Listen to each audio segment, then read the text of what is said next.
start off with you, Kevin. How did you find out about this story of the snow baby? The Snow Baby.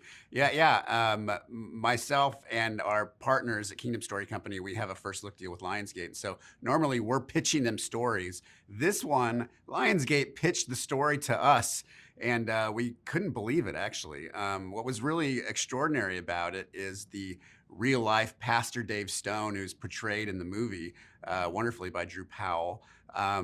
We know him. I knew him outside of it. And so I actually flipped open my phone, called Pastor Dave Stone. I'm like, did this really happen? He's like, yeah, it did. How'd you know about it? What's going on? And so loved the fact that our studio partner was so excited about this. They wanted to bring it to us. John, to you, first off, what are your initial thoughts when you hear a story of this? And what kind of made you want to get in the director's chair to really kind of bring it to life? Well, like Kevin said, we had been partnering with Lionsgate on a whole slate of films, and when they brought this one to us, we're always looking for something that touches our heart, that piques our interest. I read the script, and it was just really compelling right out of the gate. We kind of had a hard time believing this all was true. A lot of times true stories have to sort of manufacture a lot of the drama. But the deeper we looked into it, the more we realized it was actually more incredible than the script even could relay. So we felt, and also the message of the film of just, it's a story about healing and about community coming together in a way that I felt like was just such a good message to share with the world and themes to explore that we felt connected to. So everything about it for us was such a great fit. And the movie had been in development for 15 years.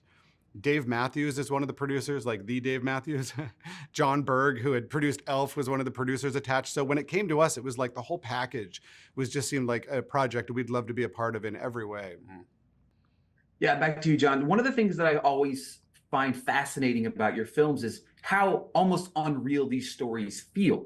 But as a director, how do you keep that authenticity of the story, but also making it a kind of cohesive story for the audiences to follow? Yeah. Thanks for asking. I think that's always a goal for me, is to find the truth in everything, right? People who are in the midst of amazing true stories don't think of themselves as characters in a movie. They're just living their lives. And so I think finding that balance of understanding that we know we have an incredible story to tell, but the moment to moment for the characters is that they're just existing and living and struggling through that moment in time. And so I think it's a balance of finding the right cast who know how to live in the moment that authentically, sort of shaping out each part of it in a way that's really authentic, and then knowing and trusting that the pieces will fit together and deliver the scope that you're hoping for. Because this is a blue collar, family, everyday, ordinary angel story that is extraordinary in its total. But the moment to moment of it is something that I think everybody can relate to. Taking care of your family, struggling to pay the bills, wanting to, protect your children. Helping others in need. Those things are extremely relatable. So I think when you put it all together, it creates a real cinematic experience, especially when you have a massive snow blizzard in the third act. That helps. Yeah, it was definitely intense. I mean, it definitely keeps you on the edge of your seat there. Obviously, we've seen Hilary Swank. I'm not sure who can answer this one per se, so whoever can, please do. We've seen Hilary Swank in these type of roles in the past, right? But Alan Ritchson, like, we've seen him. He's the big brawny guy from Reacher. How do we transform him into that role of being this kind of broken dad? How does the casting come about, and what made him say, like, this is my guy? Yeah, I mean, Alan was so passionate about this story when we started casting and kind of putting feelers out. And so initially, when we first met him, when John first met him, he called me and he's like, dude, this guy has such a gentle heart. It's not what you think when you see him on Reacher. And I'm like, that's very interesting, actually, because, he portrays this confidence and not necessarily what you expect. You see this big sort of Hulk looking guy, but on the inside is just this tender heart, sweet spirit man that really draws you in. And what I love is the locations that we picked, especially the house, the main house at Ed's house, is such a unique little intimate experience, that how John placed the camera, it really draws you into what the struggles this family is going through. And Alan was the perfect fit for that.